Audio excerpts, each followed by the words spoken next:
성경을 이렇게 읽고 또 묵상하다가 보면 예수님께서 부활하시고 난 다음에 며칠 동안 사람들에게 나타나 보이셨다고 불과 앞절에 보면은 말씀하셨습니까? 40일 동안 제자들에게 나타나신 후에 같은 날 또 나타나시기도 하고 또 일부가 있는 곳에 나타나시기도 하셨다가 또 더 많은 이들이 함께 있는 곳에서도 또 나타나시고, 사도 바울 같은 경우에는 박해하러 다메섹으로 가는 길에 부활하신 예수님께서 따로 또 그에게 나타나셔서 그를 정말 완전 변화된 그런 사람으로 바꾸어 놓으셨죠. 왜 그냥 적당히 부활을 제자들이 이제 받겠다 싶으면 예수님께서 성천하실 만도 한데 무려 40일, 한 달 열흘 동안을 또 보이시고 또 보이시고 계속 그렇게 하신 이유가 뭘까? 그것은 그리스도께서 죽음 곧 사망의 권세를 이기시고 부활하셨다 하는 것을 많은 사람들이 눈으로 직접 보도록, 그리고 부활하신 예수님을 내가 보았다라고 확신 가운데 서도록 하시기 위한 첫 번째 이유이기도 하고, 또 다른 하나는 부활의 모습을 나타내 보이신 주님의 또 다른 목적이 있지 않습니까? 이들로 하여금 예수님이 구주이시고 그야말로 죽음의 권세, 사망 권세를 이기시고 부활하신 그러한 구주이시다, 그리스도이시다라는 사실을 증언하는 증인으로 살도록 하시기 위해서 예수님은 그렇게 부활을 참 긴 시간 동안 그렇게 나타내 보이신 것이죠. 예수님의 부활에 대해서도 십자가에 죽으시고 3일 만에 부활하셨을 때 예수님의 부활하셨다고 하는 이 사실을 저지시키려고 묻으려고 했던 그런 많은 사람들의 계략 중에 하나가 훔쳐갔다. 예수님의 시체를 훔쳐가져 가놓고 없애놓고 예수님이 살아있을 때 나는 3일 만에 부활할 거다 하는, 결코 부활이 있을 수가 없는데 그 말을 사실로 만들기 위해서 도둑질 해가지고 갔다. 그렇게 그것이 이제 예수님이 부활 성천하시고 난 뒤에도 많은 사람들이 그렇게 주장을 하고 또 그것을 덮으려고 하는 그런 이야기는 그 뒤에도 상당 기간 동안 지속되었던 것을 볼 수가 있습니다. 왜 예수님의 부활을 이렇게 도둑질 해가지고 갔다, 혹은 예수님께서 수차례 이렇게 나타나셔서 부활하신 모습들을 제자들 그리고 많은 믿는 이들에게 보여주고 또 보여주셨을까? 그만큼 부활의 신앙이 중요하기 때문에 그렇습니다. 여러분, 부활, 예수님의 부활, 나의 부활, 이것은 우리 기독교의 그야말로 핵심이고 자랑입니다. 오늘 19절에도 말씀하고 있는 것처럼 여러분, 우리가 예수님을 믿는 이유가 뭡니까? 우리를 영원히 지옥에서 멸망케 할 그 죄, 그것을 예수님께서 십자가로 다 해결하셨고, 그리고 우리는 이제 그 죄, 영원히 지옥에서 그야말로 참 멸망해야 할 우리가 이제는 하나님의 나라에서 영원히 영생하며 사는, 생명으로 사는 바로 그 일을 예수님이 이루셨고, 우리는 믿음으로 그것을 내가 소유하게 되었기 때문에 이 세상은 가장 오래 산 사람으로는 성경상으로 보면 누굽니까? 모두셀라가 31살 모자라는 천사를 살았습니다. 969살을 살았습니다. 요즘은 100세 넘어서 사는 이들도 역시 이제 있습니다. 그러니까 사람이 이 세상에서 영원히 살지 못하는 사실은 이전에 왔던 모든 이들이 아직까지 살아있지 않다라는 이 사실 하나로 그대로 나타나는 것이죠. 사람은 죄를 가지고 영원히 살 수가 없습니다. 그렇기 때문에 예수님께서 우리를 영생하도록 하시기 위하여 죄 문제 해결하러 오셨고, 그리고 해결을 하셔서 하늘 길을 여셨을 뿐만 아니라 믿는 우리는 예수님을 믿어서 이 죄 가운데 한계가 있는 영원히 살지 못하는 우리가 하나님의 나라에서 영생하며 사는 그 복을 누리기 위하여 우리는 이 땅에서 예수님을 구주로 믿는 것이지요. 만약에 예수님을 부활하셨다고 하는 사실, 그 부활이 내 속에 있다라고 하는 이 확신과 이것을 믿는 믿음이 없다면, 오늘 19절이 말씀하는 것처럼 있을 줄 알고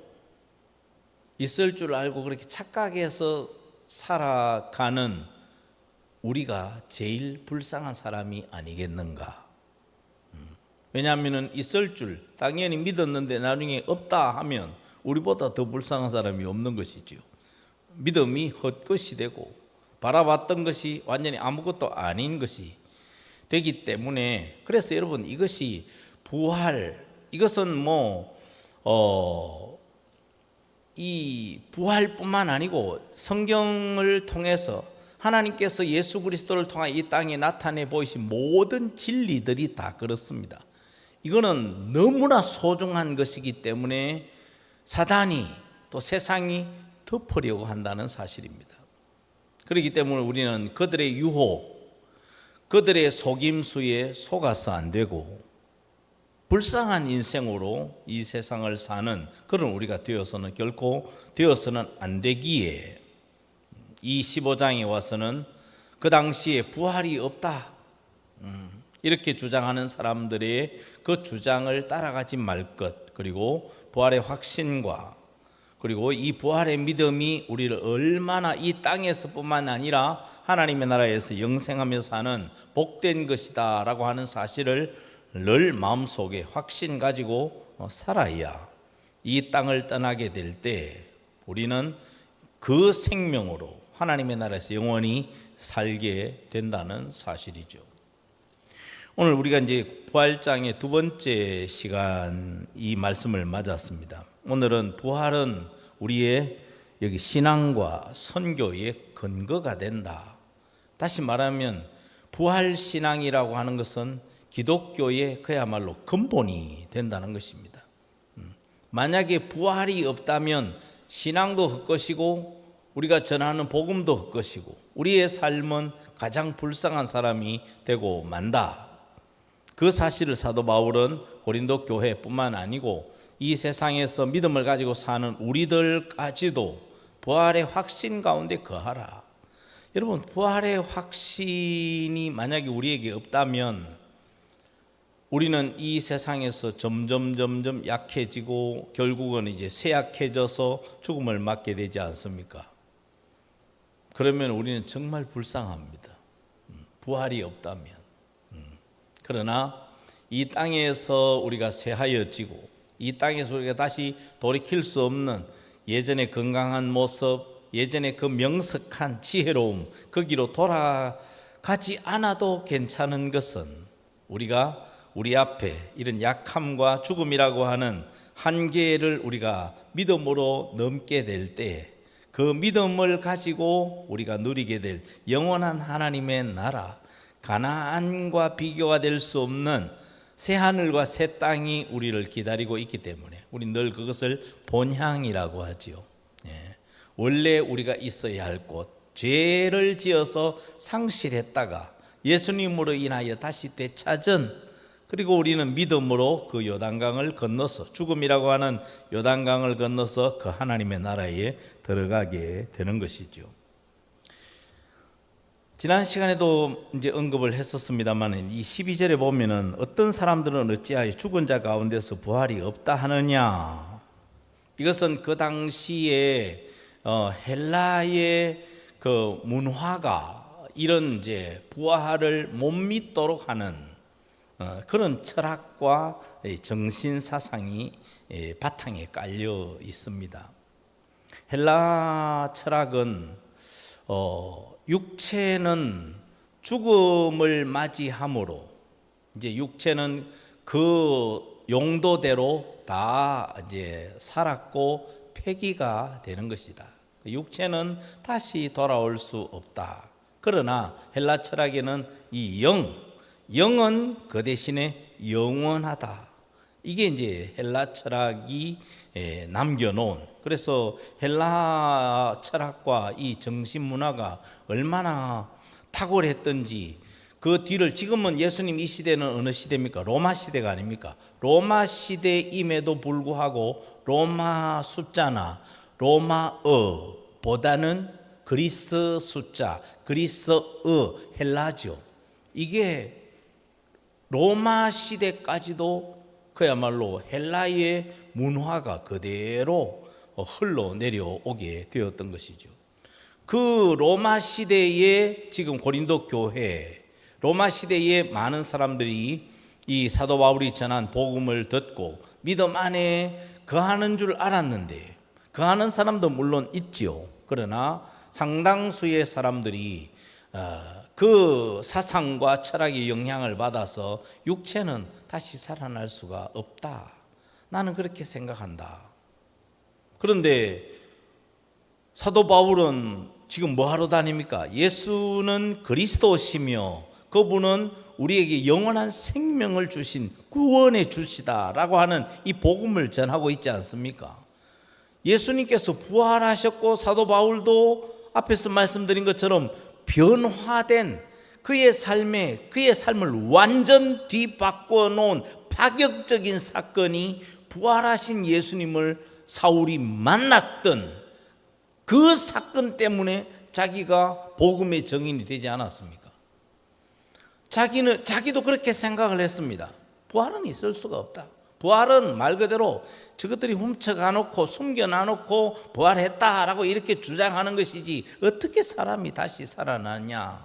예수가 부활했다고 사람들이 떠들고 그렇게 믿지만은 절대 그런 일은 없다. 그런데 그렇게 생각하고 복음과 그렇게 믿는 교회를 박해하던 이 사울이 박해하러 가는 그 일을 열심히 하던 그 현장의 자리에서 부활하신 예수님을 만난 것이죠. 주여 누구십니까? 나는 네가 박해하는 예수다. 이거는 사도 바울에게는 그야말로 과히 그냥 하늘이 뒤바뀌는 그런 이제 시간이었죠. 그러니까 그렇게 박해에 몰두하고 온 인생을 거기에다 올인했던 이 사울이 불과 다메섹에 들어가서는 3일 보지 못하고 식사 못했지 않습니까? 그런데 그가 눈 뜨고 기력을 회복하자마자 그가 주장한 게 뭡니까? 예수는 그리스도시다. 그분은 이 땅에 오신 하나님이시고 그분은 죽으심의 권세를 이기시고 부활하셨을 뿐만 아니라 그분은 성천하셨고 그 부활의 주님을 내가 만났다. 제자들이 전한 예수는 그리스도라고 하는 그분은 부활하셨고 성천하시고 다시 오신다고 하는 이 사실은 이거는 복음이다. 이거는 믿어야 한다. 내가 그렇게 박해했었는데 내가 그렇게 믿게 되었다. 여러분들도 믿어야 구원을 얻게 된다는 이 증언을 고린도에 가서도 복음을 전했던 것이죠. 그런데 고린도의 사람들이 일부는 그 복음을 받아서 믿는 사람이 있는 반면에 어떤 이들은 절대 부활은 있을 수가 없다. 그래서 믿음을 가지고 있던 이들이 뒤로 돌아가려고 하는 그런 상황도 있었다는 것이죠. 만약 죽은 자의 부활, 우리가 이 땅을 떠나서 하나님의 나라에서 영원히 사는 하나님의 나라, 새하늘과 새 땅에서 영원한 삶이 우리에게 없다면 여기는 7가지로 이런 것이 다 헛되다 라는 것을 말씀 12절에서부터 13절에서부터 19절까지 7가지를 이야기합니다. 만약 죽은 자의 부활이 없다면 첫 번째는 13절에 보면 그리스도도 다시 살아나지 못하셨으리라. 그리스도께서 부활하신 이 사실도 있을 수 없는 일이고, 그리고 15절에 보면은 우리가 여러분들에게 부활의 복음을 전하지 않았느냐. 그런데 우리가 전한 그 복음도 그러면 거짓이 된다는 것이죠. 14절에 보면은 너희의 믿음도 헛되고, 그 다음에 15절에 우리가 거짓 증인으로 나타나게 될 것이고, 그 다음에 예수님의 부활이 없다면 믿어도 구원을 얻지 못해요. 그러면 여전히 예수님을 믿지만 우리는 죄 중에 그냥 있게 되는 것이죠. 아무런 이 죄 해결의 영향을 우리가 받지 못한다는 것입니다. 또 보면은 주 안에서 죽은 자, 그들도 여러분 지금 고린도 교회와 이 편지를 주고받는 이 이전에 초대 예루살렘 교회에나 많은 복음을 믿고 신앙을 지키기 위해서 얼마나 많은 이들이 순교의 제물이 되었습니까? 아마 이 편지를 받는 이들도 자기의 가족들이나 자기가 아는 주변에 있는 사람들의 죽음을 생각을 했을 것입니다. 만약에 죽은 자의 부활이 없다면 그렇게 순교하고 그렇게 복음 지키기, 신앙 지키기 위해서 애쓴 것도 다 헛것이 아니겠느냐. 그들도 부활 못할 것이고, 그리고 뒤에 보면 믿는 자가 19절에 보면 믿는 우리가 가장 불쌍한 사람이 되지 않겠는가, 그렇게 말씀을 합니다. 여러분, 죽은 자의 부활이 있다라고 하는 사실을 가장 확실하게 나타내 보이신 사건이 예수님의 부활 사건입니다. 예수님의 부활하심이 죽은 자도 이렇게 다시 살아난다라고 하는 사실을 이미 가장 강력하게 입증을 해 놓으신 것이죠. 예수님께서 그것을 입증하시기 위해서 얼마나 벌써부터 예수님은 사역 중간중간에서 죽은 자의 부활을 사람들에게 직접 눈으로 보게 하셨지 않습니까? 죽은 자 나사로, 회당장 야이로의 12살 먹은 딸, 과부의 아들 청년, 장례를 치르러 가는, 상여 메고 가는 그 걸음을 멈추시고 청년아 일어나라. 나사로도 마찬가지지 않습니까? 얼마나 사람들이 예수님께서 오셨을 때 아유 그렇게 친하다고, 그렇게 능력이 많으면서도 자기 친구 나사로를 병에서도 못 건져내고 이제 저렇게 죽었는데 믿음이 뭐하냐, 친구면 뭐하냐, 얼마나 많은 조롱과 비웃음, 핀잔을 예수님에게 그렇게 표현하지 않았겠습니까? 예수님 거기 찾아오셨죠. 그런데 예수님은 전혀 개의치 않으셨다는 것입니다. 그 죽은 지 나흘 되어 무덤 속에 있는 나사로를 예수님 그냥 잠자는 나사로를 부르, 나사로야 나오너라. 주변의 사람들이, 믿음 없는 사람들이 얼마나 참 피식하고 웃기고 있구만, 뭐 장난이냐, 뭐 이런 소리 안 했겠습니까? 그런데 죽은 지 나흘이나 돼서 마르다도 그렇게 얘기했지 않습니까? 주님 문 못 엽니다. 냄새가 나면 참 죽을 것 같은 그런 더러운 냄새, 역겨운 그런 냄새가 납니다. 예수님 뭐라고 말씀하셨습니까? 나는 부활이다. 나는 생명이지. 나는 생명이기 때문에 죽음도 나는 이기지. 내가 그것을 나타내 보여주지 않느냐. 지금 내가 그것을 또 나타내려고 한다는 것이죠. 나는 부활이요 생명이니. 한번 따라하죠. 나를 믿는 자는 죽어도 살겠고. 자, 그러면은 나사로가 예수님을 그리스도로 믿었겠습니까? 안 믿었겠습니까?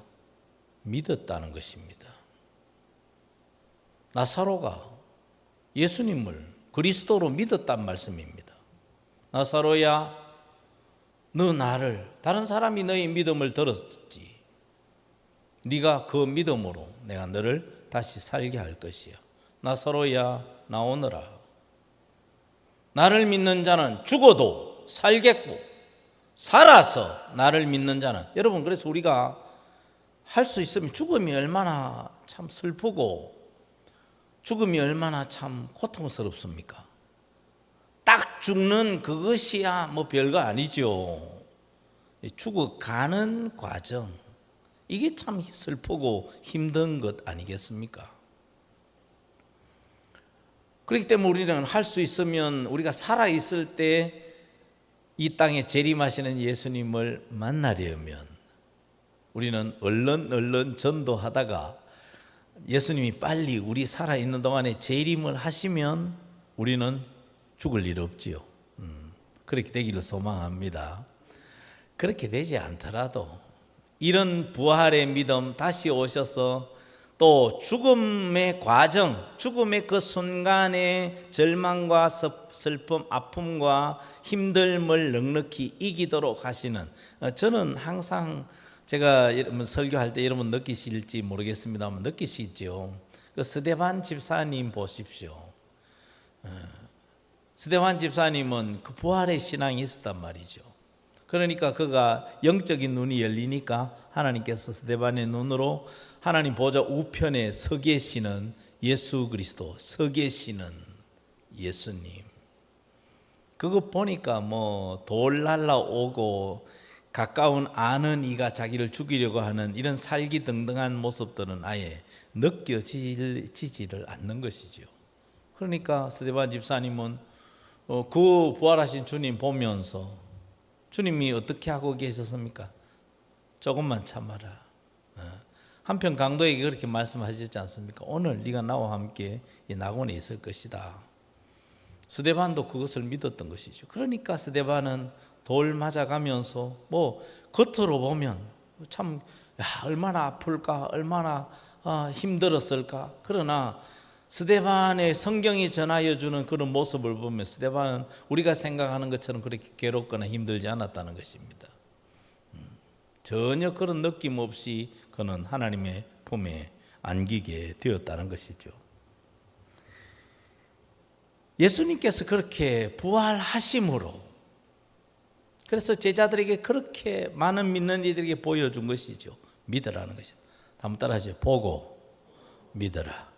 보고 보았느냐 믿어라. 성경도 마찬가지라고 생각합니다. 성경을 읽어보았느냐, 읽어보았으면 믿어라. 성경을 네가 순종해 봤느냐, 그러면 네가 믿어라. 믿으라는 것입니다. 여러분, 믿으면 겁내지 않습니다. 믿지 못하면 두렵고 겁나는 것이죠. 왜냐하면 당연한 것이죠. 믿지 못하니까 겁나는 것이죠. 믿으면 탁 완전히 믿어버리면 전혀 두려움이나 염려는 없는 것이죠. 그래서 사도 바울이 그렇게 말하는 것이죠. 그리스도께서 부활하신 것은 우리 죽은 자, 죽을 자, 우리의 부활을 예수님께서는 이미 보증하신 것이다. 우리도 죽으면 다시 살고 믿다가 죽은 자들도 다시 부활할 것이다 라는 사실을 전하고 있는 것이죠.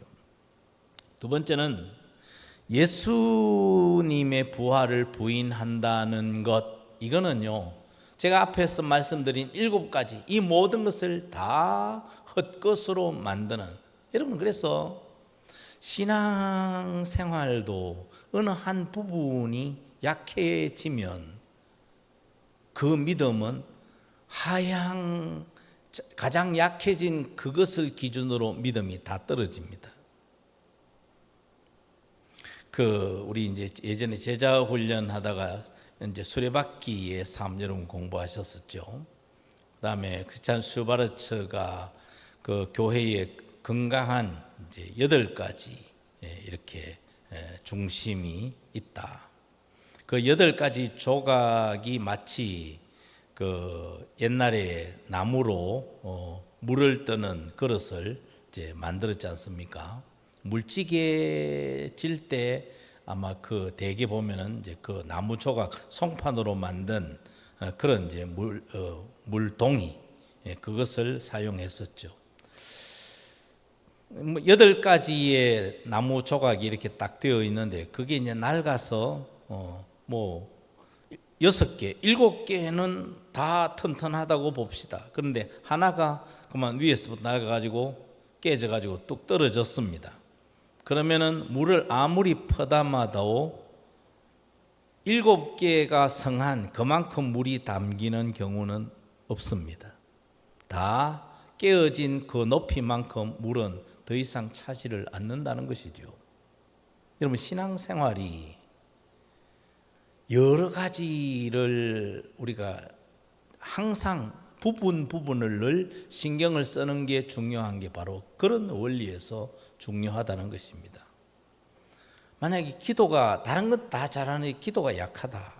그러면은 그 약한 부분이 그야말로 그의 신앙의 수준이 되고 만다는 것입니다. 전도가 약하면 그 약한 부분 이상으로 채워지지는 않는다는 것입니다. 그러니까 신앙생활은 예배, 또 은사나 직분 따라서 섬기는 충성 부분들, 또 전도, 또 말씀을 대하는 태도들, 이런 것들이 다 그야말로 약한 부분이 없는지를 보고 그것을 계속 메꾸고 회복시키는 작업을 하셔야 합니다. 그거 하지 않으면 다른 건 다 튼튼한데 그쪽으로 다 새버립니다. 그러면 결국 그 수준 이상으로는 담겨질 수가 없다는 것이죠. 그 중에 하나가 부활신앙이라는 것입니다. 그 위에 아무리 튼튼한 거 잘 쌓아 놓아도 어느 한 부분이 딱 깨져서 무너져 버리면 아무리 갖다 채워도 그걸 보수하고 완전하게 세우는 작업이 회복되지 않는 이상은 결코 가득 담겨지지 않는다는 것이죠. 그리스도의 부활을 부인한다. 이것은 그야말로 믿음도 헛된 것이고 전도자의 정인도 헛된 것이고 19절이 말씀하고 있는 것처럼 세상에 우리만큼 그런 불쌍한 자가 없을 것이다. 이건 정말 안타까운 일이다는 것이죠. 그래서 우리가 이제 이런 그리스도의 부활, 다른 그 부분들도 다 마찬가지입니다만은 이 부분의 신앙이 취약해져 있지 않는지를 점검하는 지혜가 꼭 필요하다는 것이죠. 사도 바울은 그래서 고린도 교회가 다른 부분이 아무리 튼튼하고 문제가 없어 보이지만은 결국 이 부활 신앙에 대한 한 단이 깨져 나가버리면 결국은 신앙은 전체적으로 그 정도 수준밖에 머물 수밖에 없기 때문에 사도 바울은 강력하게 부활의 신앙이 흔들리지 않기를 당부를 하고 있는 것이죠. 마지막 3번째로 보면은 성도의 이 부활을 믿는 믿음이라고 하는 것은 우리 신앙생활의 그야말로 기본 중에 기본이라는 것입니다. 여러분들은 그 주일을 이렇게 맞으면서 6일 살면 또 주일을 맞고 그렇게 하지 않습니까? 또 아침을 맞으면서 어떤 생각들을 왜 우리에게 아침이 올까? 왜 우리가 똑같이 또 이런 주일을 지킬까? 제가 그런 부분을 저 자신이나 우리 성도들이 놓치지 않도록 하기 위해서 제가 자주 기도하는 중에 언급하는 게 바로 그것입니다. 하나님, 우리가 이런 안식하면서 주의를 하나님 앞에 지킴은 그저 엿새를 열심히 살았고 하루 하나님 앞에 예배하기 위해서 산다는, 물론 그것도 있죠. 그런 의미도 있습니다. 가장 큰 것은 이 땅에서의 수고가 마쳐지고 하나님의 나라에서 우리는 영생하며 살 것을 우리의 삶으로 계속 예행 연습을 하는 것이죠. 하루의 삶도 마찬가지입니다. 하루에 일하고 숨쉬는 수고하는 것들 다 마치면 죽는 것처럼 잠자리에 들어야 합니다. 그게 죽음을 연습하는 것이고, 그리고 아침에 깨어나는 것은 부활을 연습하는 것이죠. 여러분, 하나님은 우리로 하여금 부활은 우리가 멀리 있는 것 생각하면 있을 수 있나? 있을까? 그렇게 멀리 두고 우리도 이 생각도 못하고 살도록 그렇게 하시지 않으셨다는 것이죠. 여러분, 요즘은 봄, 저는 계절의 여왕 5월이 너무 멋있다고 생각하지 않습니까? 요즘 공기 좋고 햇빛 좋고, 그 다음에 꽃들, 그 다음에 나무들, 모든 또 과목들 열매 맺히는 이런 것들을 이제 봅니다. 불과 한 석 달, 넉 달 전에만 해도 그런 게 있었나? 없었죠. 앙상한 나뭇가지들만 있었습니다. 그야말로 땅에도 전혀 올라올 것 같은 기미가 보이지 않았죠. 그런데 비가 자주 오고 올해는 자주 왔죠. 거기다 햇빛이 너무 좋으니까 얼마나 꽃들이나 나무들이나 과목들이 잘 자라는지 모릅니다. 그러니까 정말 바람이 시원하게 불고, 그 다음에 햇빛이 비치고, 나무들이 가지를 흔드는 그 사이사이에서는 새들이 그렇게 노래를 많이 하는 것이죠. 귀를 기울여 보십시오. 얼마나 다양한 새들이 이 참 5월을 주신 하나님을, 우리도 찬송을 하지만 만물들이 바람 소리로, 새 소리들이, 온갖 것들이 하나님을 찬양하는 이런 모습들, 우리가 가다가 딱 멈춰보면 다 들어옵니다. 하나님께서는 우리로 하여금 이렇게 부활을 겨울에는 죽은 것처럼 지내지만 봄이 되면 모든 것이 다시 소생한다고 하지 않습니까? 계절을 통해서도 우리에게 하나님은 메시지를 주시는 것이죠. 여러분, 부활의 신앙이라고 하는 것은 우리 신앙생활이 그야말로 핵심입니다. 마찬가지로 부활은 사도 바울이 말한 것처럼 그리스도의 부활이 헛것이고 우리가 전한 복음도 헛것이고, 그러면 죽은 자의 부활도 없다고 하면 이거는 정말 삭막하고 얼마나 불쌍합니까? 그러나 그렇지 않기에 이제 뒤에 가보면 더 놀라운 선언들이 기다리고 있습니다. 부활을 믿는 자에게 하나님께서 주시려고 하는 은혜, 그 놀라운 선포들이 뒤에 가득 차 있는 것이죠. 여러분, 우리가 부활의 신앙 생활을 하면 우리에게 주는 유익이 참 많습니다. 저는 부활절, 또 이런 부활에 대한 말씀들을 생각할 때마다 이런 생각을 합니다. 예수님의 부활, 우리의 부활은 거짓을 이기는 그야말로 참 진리의 승리라는 것이죠. 거짓을 이기는 참 진리의 승리. 예수님이 진리이지 않습니까? 사단이 패배한 것이죠. 부활은 악을 이기는 선의 승리의 상징이 되는 것이죠. 또 부활은 미움을 이기는 사랑의 승리입니다. 사단은 계속 깨고 파괴합니다. 그러나 예수님이 이 땅에 오셔서 사랑으로 모든 것을 다 연결시키고 새롭게 만드시는 것이죠.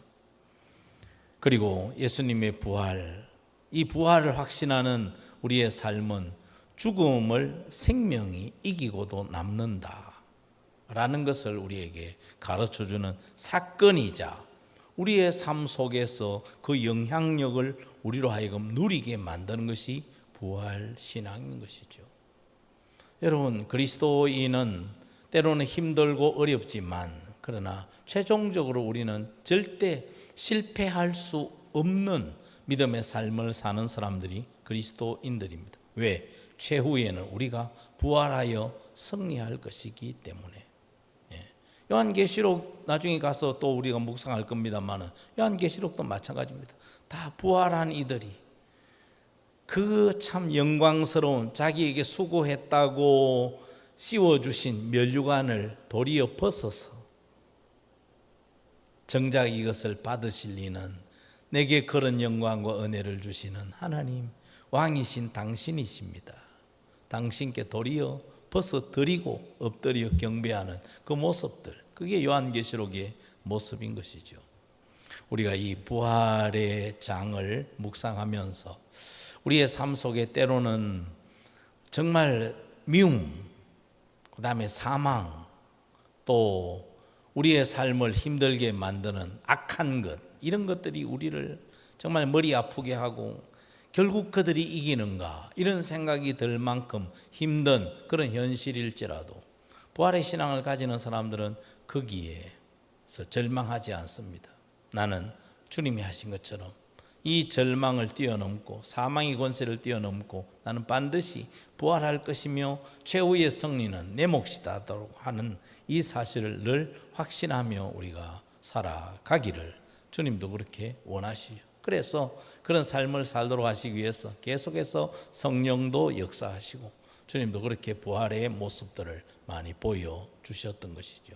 날마다 그리고 매주 그리고 계절을 통해서 우리에게 부활의 신앙을 가지고 사는 것이 얼마나 참 귀하고 복된 것인가, 이것을 가지고 믿음을 잘 지킬 뿐만 아니라 이 부활의 예수 그리스도를 힘있게 또 전도하고 전하여서 많은 이들로 하여금 생명에 살게 하는 부활 신앙인, 또 부활의 정인으로 살아가는 저와 여러분이 되시기를 주의 이름으로 축원합니다. 기도드립니다. 하나님